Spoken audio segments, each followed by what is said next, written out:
Hola, buenas tardes. Mi nombre es Luciana Dominici, soy bioquímica R1 de la Residencia de Bioquímica Clínica del Chaco.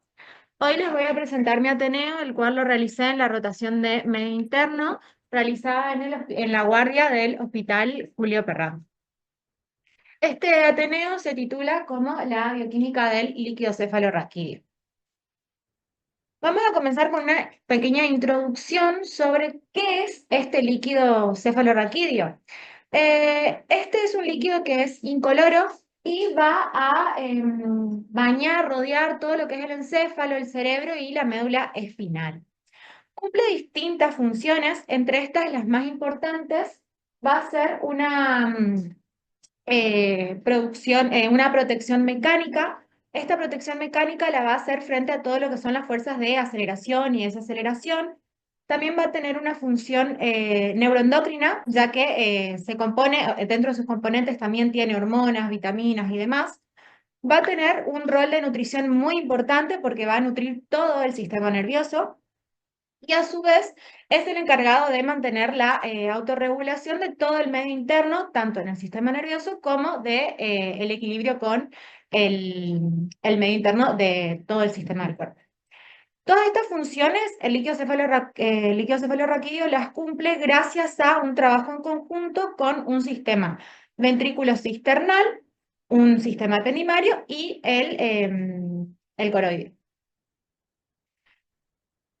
¿De qué se compone el líquido cefalorraquídeo? De gran cantidad de componentes. Entre estos, los que me parecieron más importantes son los electrolitos, sodio, cloruro, magnesio, glucosa. También se compone de proteínas, enzimas, aminoácidos, como dije, de hormonas y vitaminas. Y también de oxígeno, dióxido de carbono, bicarbonato, células y demás.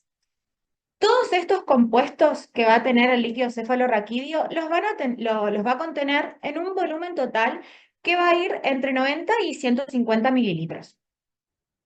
Pero la producción diaria de líquido cefalorraquídeo no se queda en estos aproximadamente 100 mililitros, sino que tiene la capacidad de producir 5 veces su volumen. Pero manteniendo siempre un volumen total de aproximadamente 100 mililitros por una constante circulación y reabsorción que vamos a ir contando a lo largo de este Ateneo. Esta producción y circulación del líquido cefalorraquídeo tiene, la producción principalmente, tiene dos orígenes específicos. Un 70% se va a producir en lo que se conoce como el origen plexual. Esto va a ser a nivel de los plexos coroideos que rodean los cuatro ventrículos cerebrales. Estos ventrículos son el primero y el segundo, conocidos como laterales, el tercero y el cuarto. Y por último tenemos un 30% que se va a producir a un nivel extraplexual, que es en el mismo epitelio ependimario, pero con origen desde el líquido intersticial. Vamos a hablar un poquito de lo que es el origen plexual primero, pero para esto tenemos que entender qué son los plexos coroideos. Como yo dije, los plexos coroideos rodean a los ventrículos. En la imagen podemos ver, en la imagen que está a la derecha de ustedes, mis compañeros, se ven los dos ventrículos, que en la imagen de la izquierda son las dos regiones que están por encima, las dos laterales. Están unidos al tercer ventrículo que está bien en el centro de la imagen por un foramen intraventricular, y ese tercer ventrículo se une al cuarto, que es el que se encuentra en la región inferior, por el acueducto cerebral o acueducto de Silvio. Y el cuarto ventrículo, que como dije es el inferior, se conecta con el canal medular.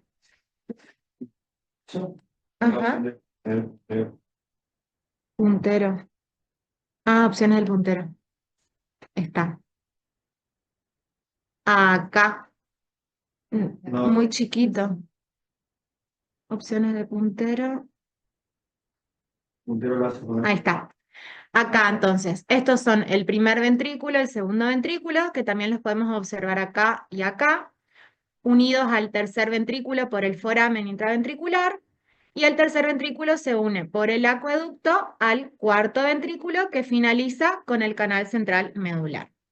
Entonces, los plexos coroideos rodean a estos ventrículos. Es una red de capilares compuesto por células ependimarias que no están soportadas por una lámina basal. Esa es la diferencia con otros tipos celulares. A su vez, estas células ependimarias, que las podemos ver en la imagen, son todas estas las células ependimarias, están compuestas por cilios, tanto dentro del ventrículo como para el espacio subaracnoideo, que se va a conectar con lo que se conocen como los oligodendrocitos, también con las neuronas, y le permite una constante comunicación, tanto neuronal como con los vasos sanguíneos y el intercambio de los nutrientes que sean necesarios. Esta producción se va a hacer, esto es un corte transversal del plexo coroideo, podemos observar todas las células ependimarias, el espacio subaracnoideo, el vaso capilar y nuevamente espacio subaracnoideo. Entonces, la producción del líquido cefalorraquídeo va a darse por tres etapas específicas. La primera etapa va a ser el ultrafiltrado desde el vaso sanguíneo, va a atravesar llegando a las células ependimarias. En estas células ependimarias se va a absorber ese ultrafiltrado y se va a transformar. Se va a transformar formándose el líquido cefalorraquídeo, el cual va a ser excretado al interior del ventrículo. Después, por un proceso inverso, se va a dar la excreción de todos los desechos. O sea, todo lo que no le sirve al líquido cefalorraquídeo va a ser excretado al capilar por el mismo proceso inverso. Absorción por las células ependimarias y liberación en el capilar. Hasta acá tenemos entonces el 70% de la producción del líquido cefalorraquídeo, la producción a nivel plexual. Como dije, teníamos un 30% que es a nivel del epitelio ependimario, conocido como extraplexual, que es de la misma manera, con las mismas etapas que nombré anteriormente por las células ependimarias, pero a nivel de un origen con el líquido intersticial. Esto es el 30%. Después hay un origen extraplexual, pero que es muy mínimo, prácticamente insignificante, que es a nivel de los vasos sanguíneos de las regiones subependimarias, como lo son la pía madre y todo el parénquima cerebral. Entonces, acá es una imagen más ampliada de lo que se va a ver entre el vaso, el espacio subaracnoideo y los ependimocitos. ¿Qué sucede? Una vez formado el líquido cefalorraquídeo dentro del ventrículo, que es esto que podemos ver acá, se va a generar una circulación del líquido cefalorraquídeo. Esta circulación del líquido cefalorraquídeo se va a dar gracias a un gradiente de presión provocado por el movimiento ciliar dado por las células ependimarias. Este movimiento ciliar, este gradiente de presión, se va a dar principalmente en el ventrículo primero y segundo, porque son los principales ventrículos en la producción de líquido cefalorraquídeo. Los cuatro ventrículos lo producen, pero en mayor proporción el primero y el segundo, los laterales. Entonces, este gradiente de presión por el movimiento ciliar, acompañado también por lo que es el pulso arterial y la respiración, y el gradiente de presión que se genera en el mismo sistema ventricular y espacio subaracnoideo, y con el sistema venoso por los vasos sanguíneos, van a permitir la circulación del líquido cefalorraquídeo. Esta circulación del líquido cefalorraquídeo la podemos ver que va a ir desde los ventrículos laterales, que estarían acá, van a, por el movimiento ciliar, salir por lo que se conoce como el agujero de Monroe e ingresar al tercer ventrículo, el ventrículo central. Este ventrículo central, por simplemente gradiente por estar más alto, gravedad, ahí está, va a ir por el acueducto de Silvio conectándose al cuarto ventrículo. A este cuarto ventrículo ingresa por el orificio de Luschka y Magendie, disculpen si pronuncio mal, y una vez dentro del cuarto ventrículo va a salir este líquido cefalorraquídeo. Va a salir por lo que se conoce como cisterna, que es este fragmento que está por acá, subiendo al espacio subaracnoideo para poder recorrer todo el cerebelo y el cerebro desde este lado. Y por el ódex, que es lo que se conoce al ensanchamiento que hay entre el cuarto ventrículo y el canal medular, va a ir hacia el canal medular. Acá tenemos una imagen más lejana, y esto es importante, porque en el canal central espinal o medular vamos a tener un flujo bidireccional. En la región dorsal, es decir, la región posterior, vamos a tener un flujo caudal hacia abajo. Cuando llega al final de la columna vertebral, se va a producir una turbulencia, el líquido mismo por su propio flujo, y eso va a permitir el flujo cefálico a nivel de la superficie ventral, es decir, la parte anterior del cuerpo. Esto lo que permite es que el líquido, al subir, recorra la segunda región del cerebro. Es decir, hoy mostré que salía por la cisterna y recorría a la derecha, y ahora el flujo cefálico permite que recorra la izquierda. Esto lo que permite es que todo el líquido cefalorraquídeo vaya hacia el hemisferio superior del cerebro, donde se va a producir su reabsorción. La reabsorción del líquido cefalorraquídeo es completamente directamente proporcional a su presión. La presión del LCR suele ir entre 5 y 20 milímetros de mercurio. Si supera esta presión, ya no se permite un flujo de líquido cefalorraquídeo, va a quedar ahí contenido. Entonces, mientras se mantenga estas presiones entre 5 y 20, el líquido va a tener un flujo unidireccional, es decir, desde el espacio subaracnoideo hacia lo que se conoce como las vellosidades aracnoideas. En los adultos estas tienen el nombre de corpúsculos de Pacchioni, y gracias a esa presión hidrostática va a tener un flujo unidireccional donde se va a reabsorber. Esto es lo que yo les decía, que gracias a esta reabsorción la producción de líquido diario es mucho mayor que su volumen total. Entonces, habiendo finalizado un poco para entender qué es este líquido cefalorraquídeo, cómo se forma y se circula, les voy a contar en qué casos se solicita un estudio de líquido cefalorraquídeo. Existen múltiples casos, pero bueno, estos son algunos de ellos. Tenemos la presencia de cuando existen pacientes que tengan fiebre o algún síntoma meningio, o la presencia de ambos, la presencia de tumores ya sean propios del sistema nervioso o secundarios, una metástasis, ya sea para cuando se sospecha o bien el seguimiento de algún tumor.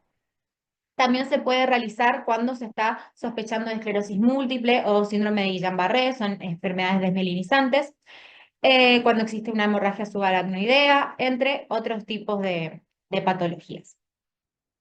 Entonces, una vez que se realiza la solicitud de líquido cefalorraquídeo, se va a tener que realizar la toma de muestra.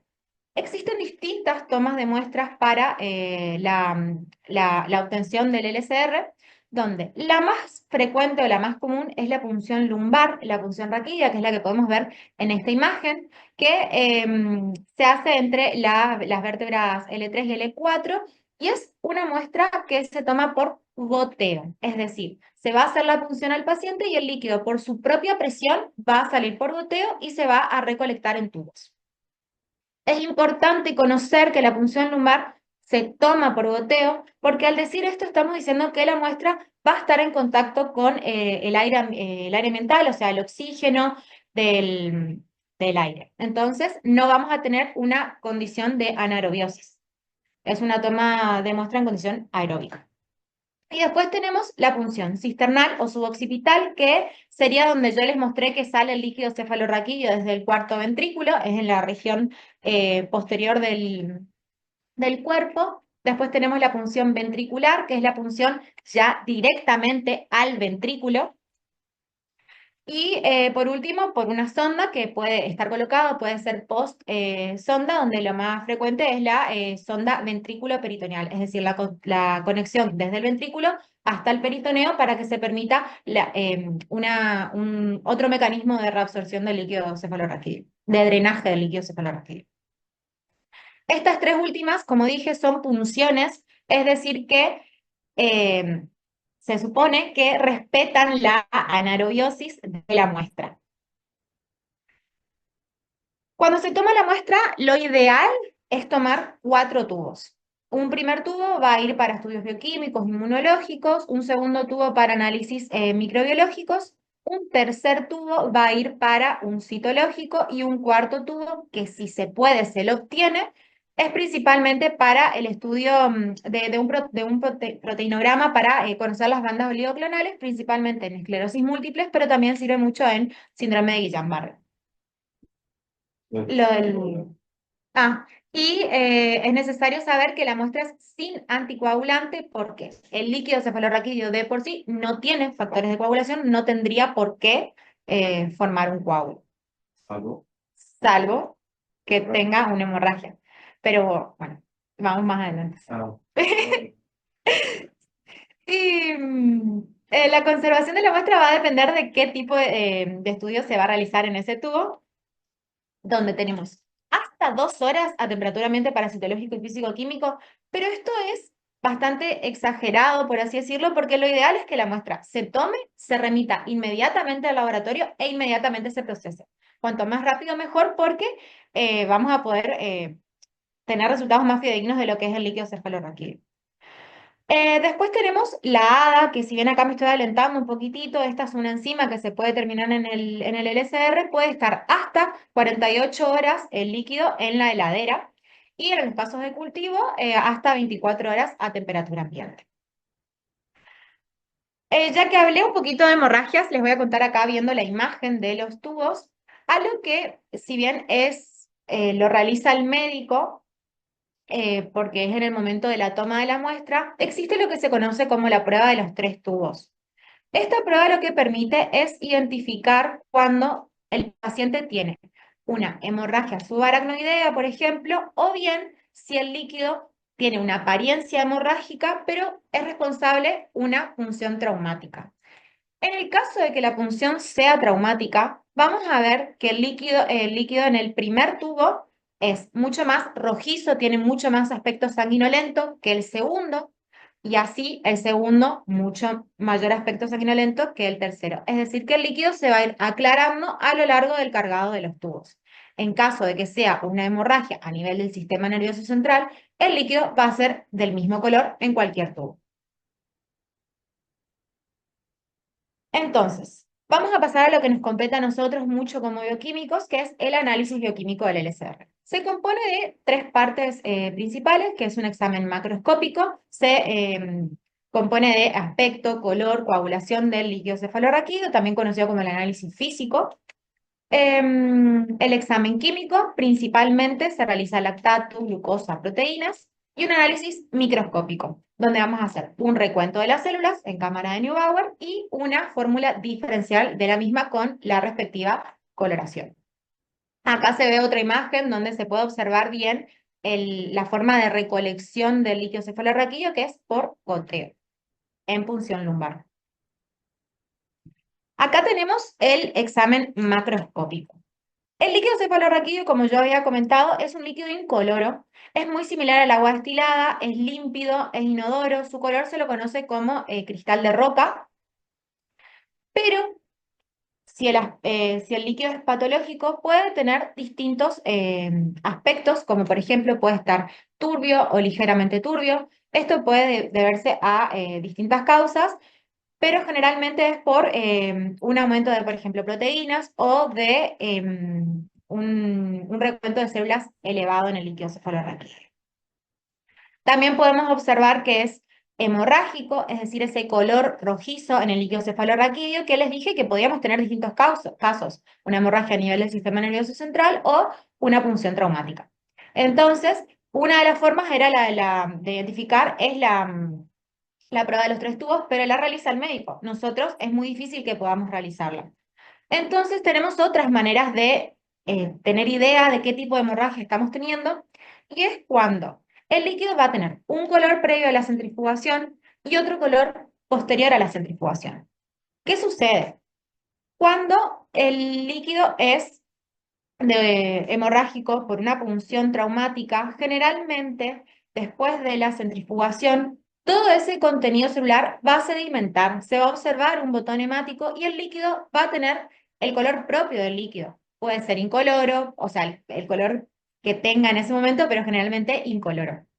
En caso de que la hemorragia sea subaracnoidea, más que hemorrágico, se suele ver el color que se conoce como santo crómico. Este color es un color amarillo anaranjado que se produce por el mismo metabolismo de la hemoglobina. O sea, se habla de una hemorragia donde en el líquido cefalorraquídeo ya tuvo ya está hace tiempo la sangre y empezó a metabolizar. Entonces, este mismo color santocrómico va a estar previo a la centrifugación y posterior a la centrifugación en el líquido cefalorraquídeo.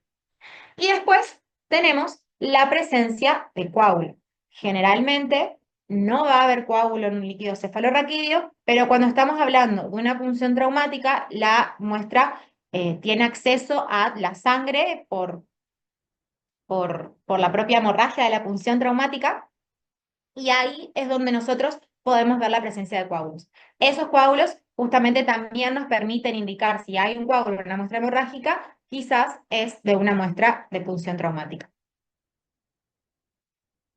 Después pasamos al examen químico.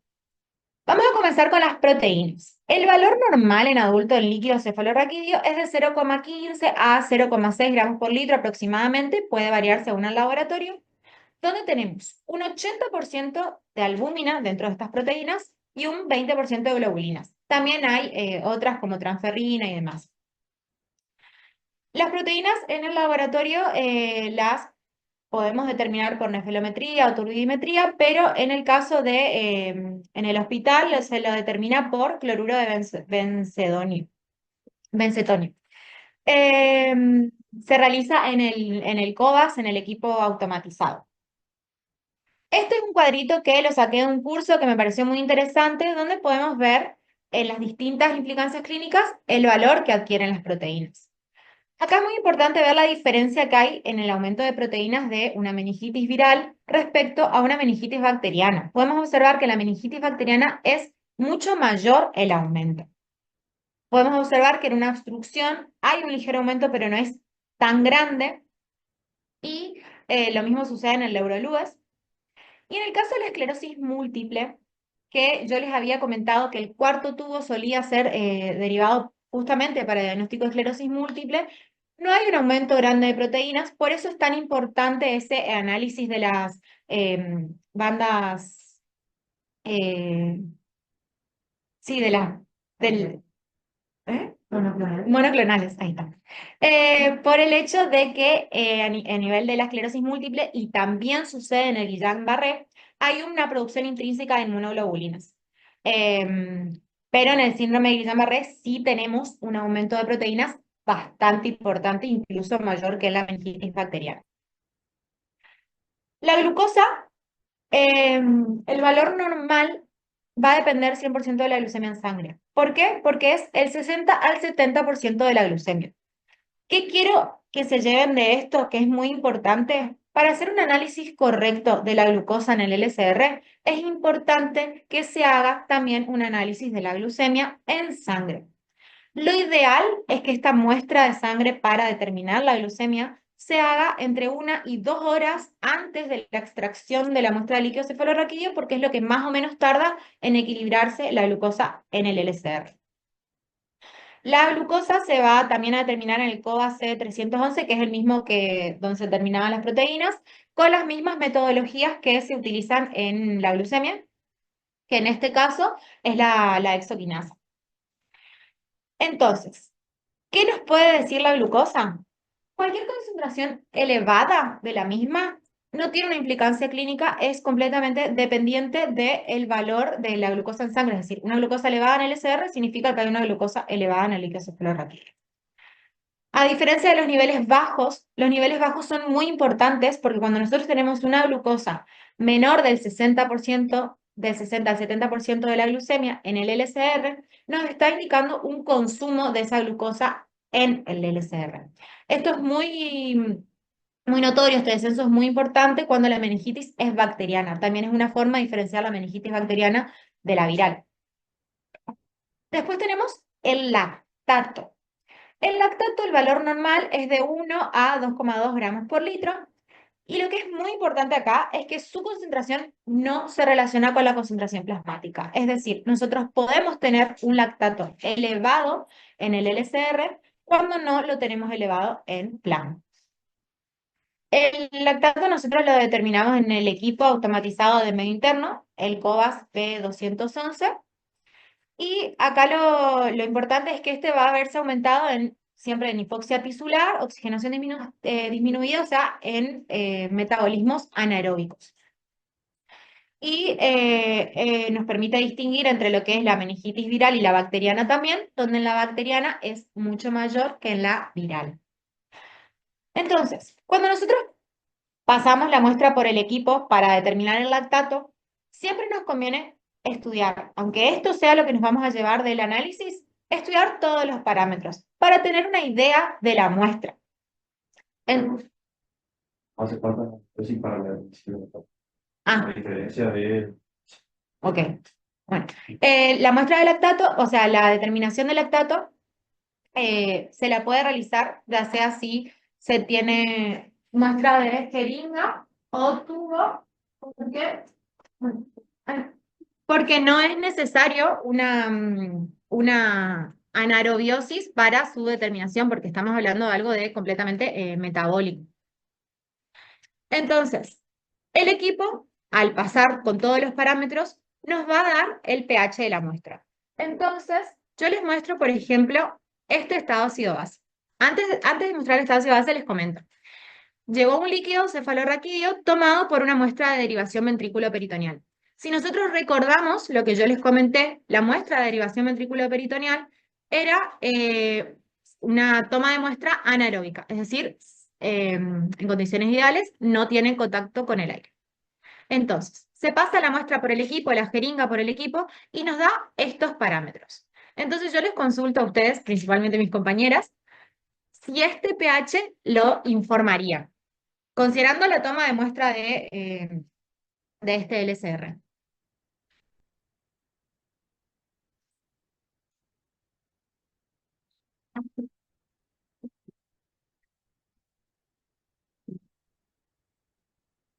¿Qué opinan? ¿Qué opinan Mayra y Flor? Yami también. Ah, por eso. Claro. ¿Eh?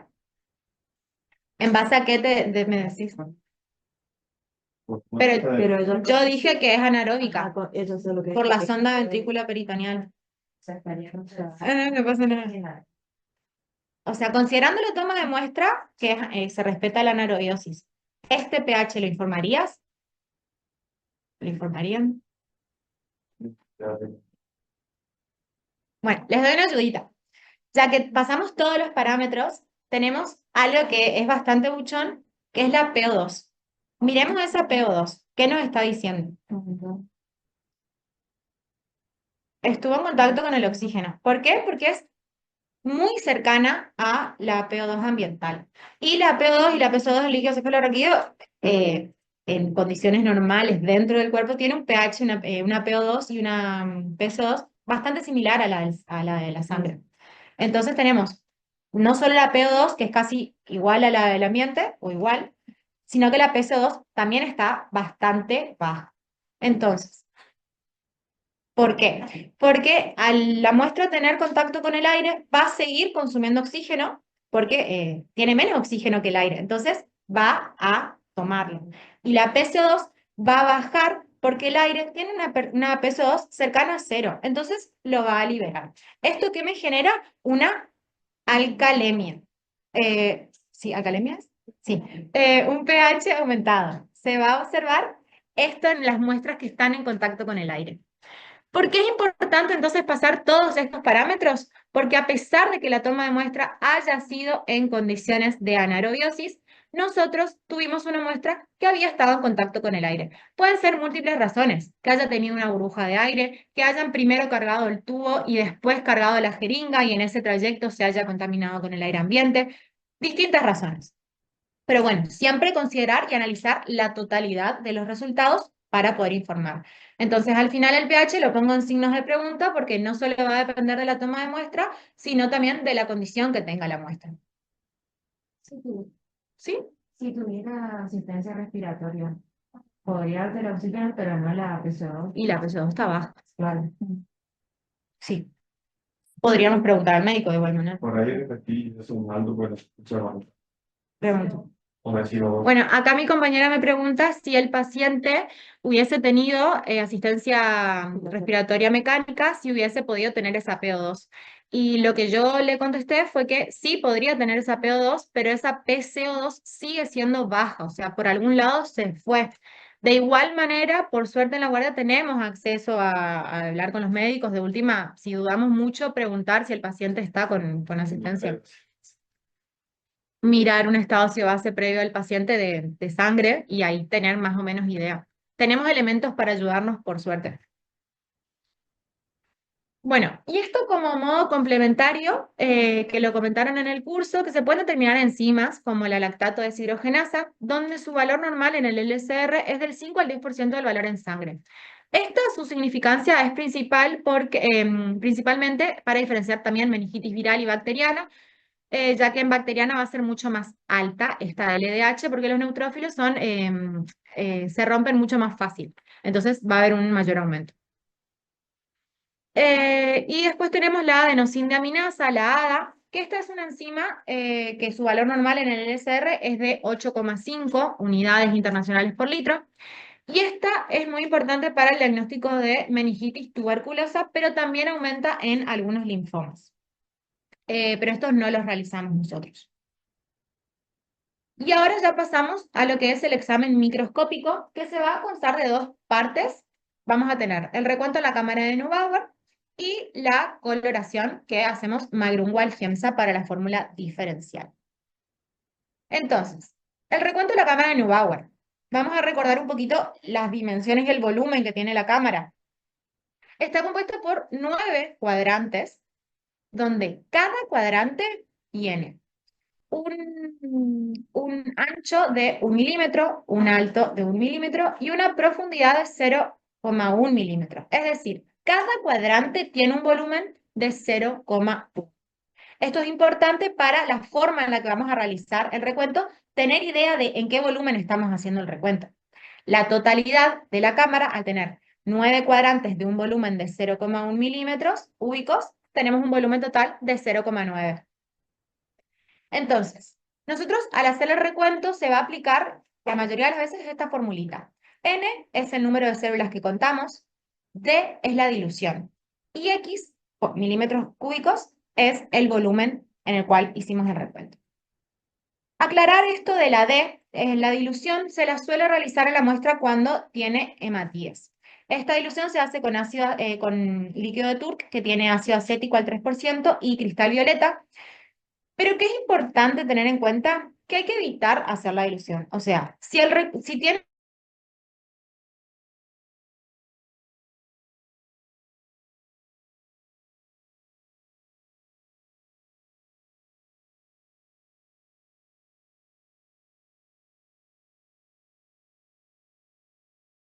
por esa dilución del medio. Cuando tenemos pocas células, menos de 200 células en los 9 cuadrados, se debe contar toda la cámara. Entonces, mi X de la fórmula va a ser 0,9.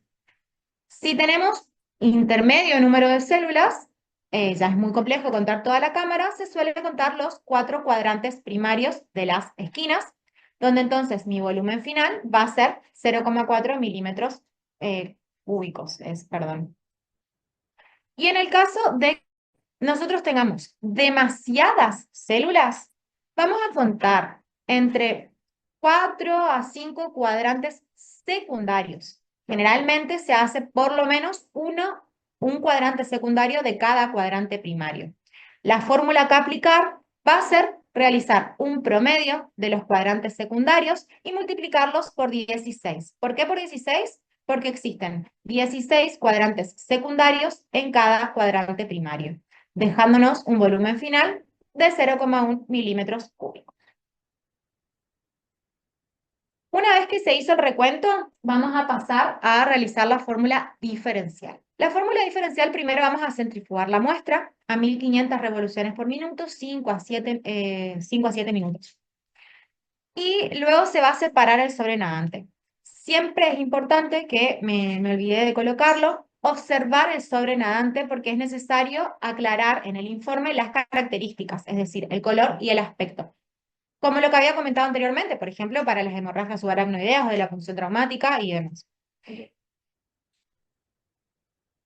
Okay. Y es importante que la centrífuga siempre esté a bajas revoluciones, no supere este valor, por el hecho de que las células están en un medio, en un líquido que no es el suyo, es decir, es un ambiente hostil.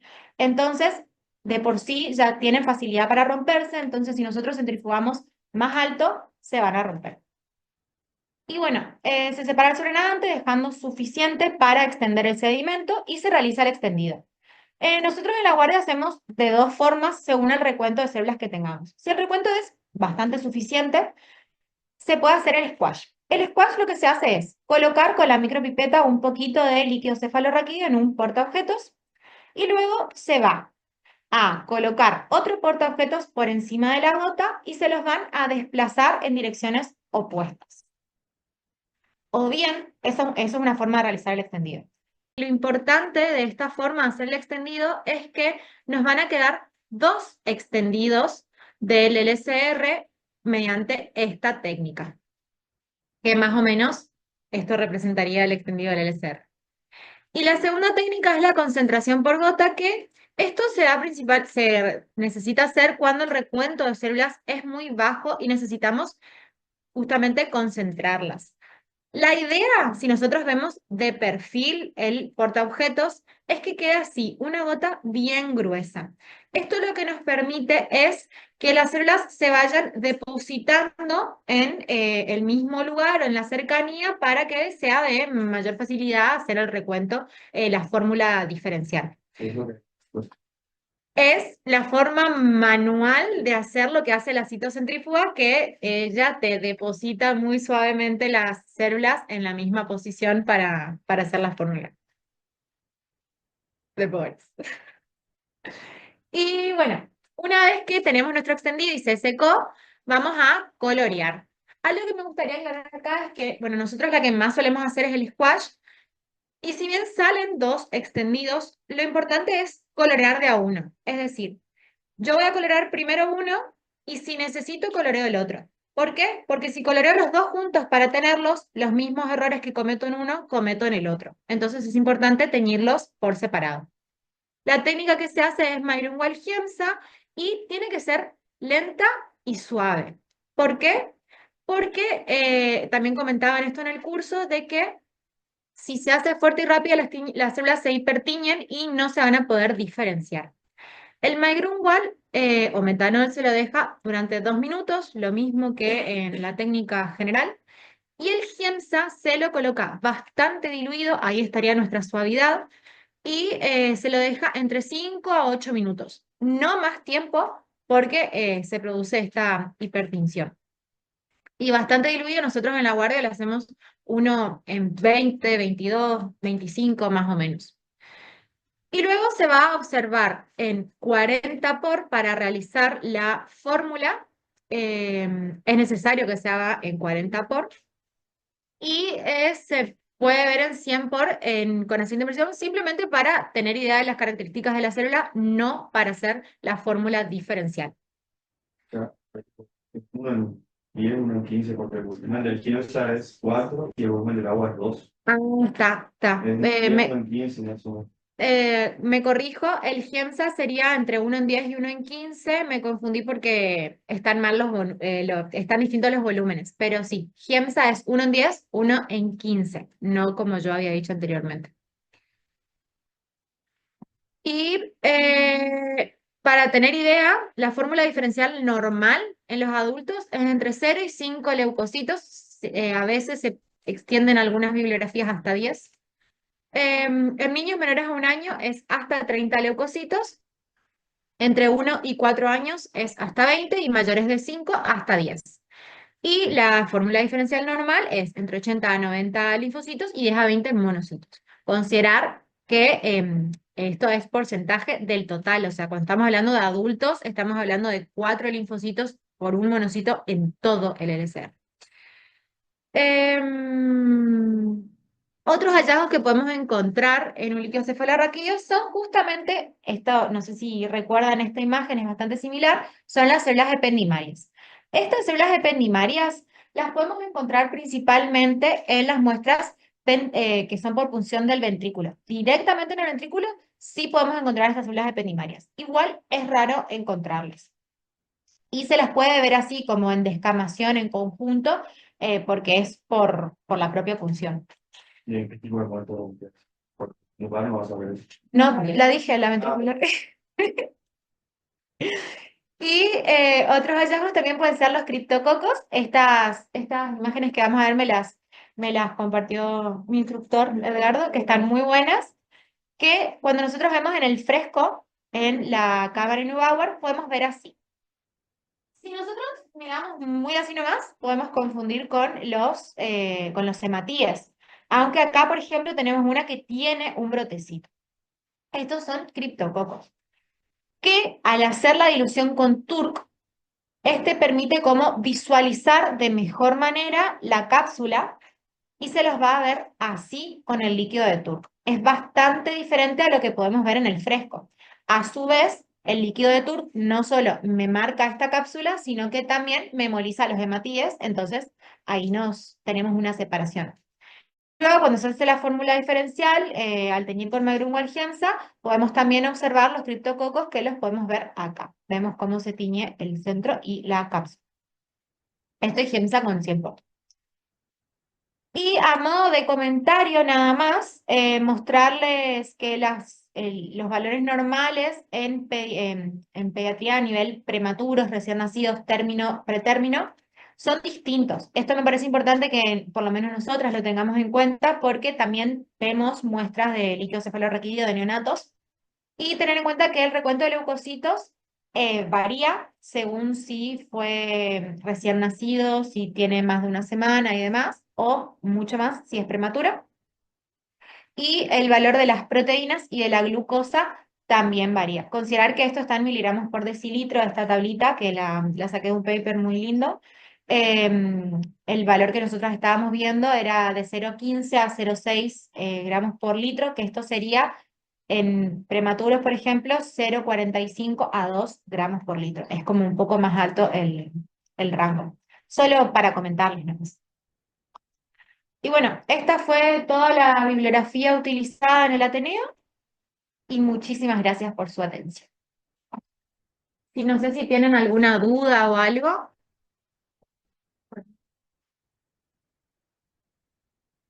¿Qué? Porque en realidad haces un recorrido general de la distribución, y eso también lo haces con el pleural y demás, para ver si no hay grupos celulares o algo que se te esté pasando.